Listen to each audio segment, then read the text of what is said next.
Magandang araw mga kaibigan. Pag-usapan natin yung speech ni Senator Amy sa kanyang proclamation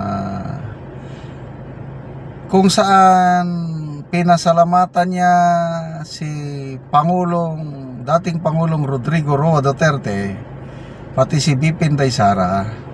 Kailang ang kapatid niyang presidente hindi man lang niya binanggit. Ano bang ibig sabihin nun?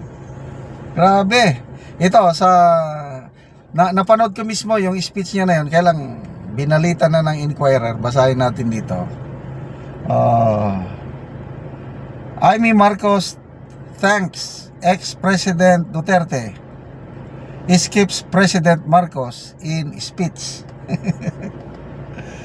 Ito, basahin ko Senator-elect Amy Marcos acknowledge former President Rodrigo Duterte but not her brother, President Ferdinand Marcos Jr. in her proclamation speech. Senator Marcos, who cleansed the spot after getting 13,339,227 votes, was the first to be proclaimed at the Manila Hotel, Tent City. Ganun ba yun? Kung sinong number 12 pinakaunang ma-proclaim. Galing naman Marcos, who was accompanied by former First Lady Imelda Marcos, also said she wore the barong yung national dress, barong of her father, former President Ferdinand Marcos Sr. during the ceremony. Wow! Tignan daw, may picture dito. Yan short barong nga. Galing. Very historical Kakatindig palahibo ako. I'm sorry, I still consider myself Marcos loyalist. Kaya lang doon sa Marcos Sr., malaking utang na loob naming mag-asawa sa Marcos Sr. dahil pobre kaming pamilya, hindi kami makapag-aral ng kolehiyo noon, 1970s salamat at merong Don Mariano Marcos Memorial State College sa Bacnotan, La Union noon. So akala ko wala na akong pag-asa may nakapagsabi na merong state college. Nag-enroll ako doon. Nako, scholar kami doon.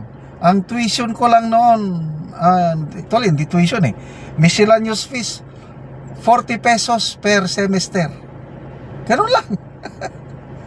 So nauna akong nag-enroll. The following year ang wife ko nag-enroll din doon kami nagkita. Produkto kami ng Marcos Sr. Kaya I'm still a Marcos loyalist, but for senior only. Junior, wala na, nabudol.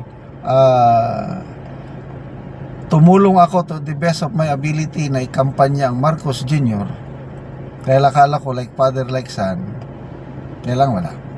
So ngayon, kikita natin ang tunay na Marcos Sr. Itong si Senator Amy. Kaya nanindig ang aking balahibo na tuwa na ang isinuot niyang barong, nandito, saan ba yung barong ng dating Pangulong Marcos Sr. Wow naman. Salamat. Okay, to my mother, sabi niya, who is already 96 years old, along with my children who never doubted that I will win. To our former President Rodrigo Duterte, who since October already raised my hand, and his daughter BP Inday Sara, who until the last moment campaigned for me. Yun, pinasalamatan niya. Marcos said in a speech in Filipino. Salamat. Narinig ko na ito sa Facebook reel man siguro na-post. Sabi niya, this victory is for all of you. Despite how elusive and how hard it was, it's proof that if you stand for what is right, you win. Okay, ako, pamilya ko, ayaw na naming botohan Senator Amy kasi nga Marcos siya eh. Dahil sa performance ng kanyang kapatid na presidente, hindi kami satisfied, pamilya namin, wala, hindi na namin botohan si Amy. Sa totoo lang. Kaya lang, nung in-endorse siya ni BP Sara, nakita namin yung purpose ng BP. Tapos nakita namin yung sinseridad ni BP na talagang tutuhanan yung friendship nila. Nag-change mind kami. Tapos nung nag-imbestiga na si Senator Amy sa Senado, sinampahan niya ng kaso sa ombudsman yung mga na-involved, na umaksyon kagad ang ombudsman. Ito na, yes, totoo nga. Tunay na Marcos itong si Amy Marcos. Siya ang tunay na Marcos. Yung dapat na magpalit ng apelyido, sabi ni BP Sara, ma'am, magpalit ka na ng apelyido. Hindi si Amy. She remains sa Marcos. May Marcos loyalist na sumulat kay BP Sara. Tama, BP Sara ba yun? Na it should be Bongbong who will change his surname dahil he did not stand up to what Apolacay Marcos is for, or yung legacy. Si Amy, yan ang nakakasunod sa apak ng kanyang tatay. When reporters asked why she skipped Marcos Jr. in her acknowledgement, Senator Marcos said, "I just forgot." Grabe. Ano ba? Talaga bang na-forgot lang o sinadyang hindi na isama? Alam nyo nang sagot. Grabe, ang pinakamatinding pahayag ni Senator Amy laban sa kanyang kapatid, although hindi pa masyado ito calculated pa. Yung sabi niya, ang gobyernong ito ay hindi na Marcos.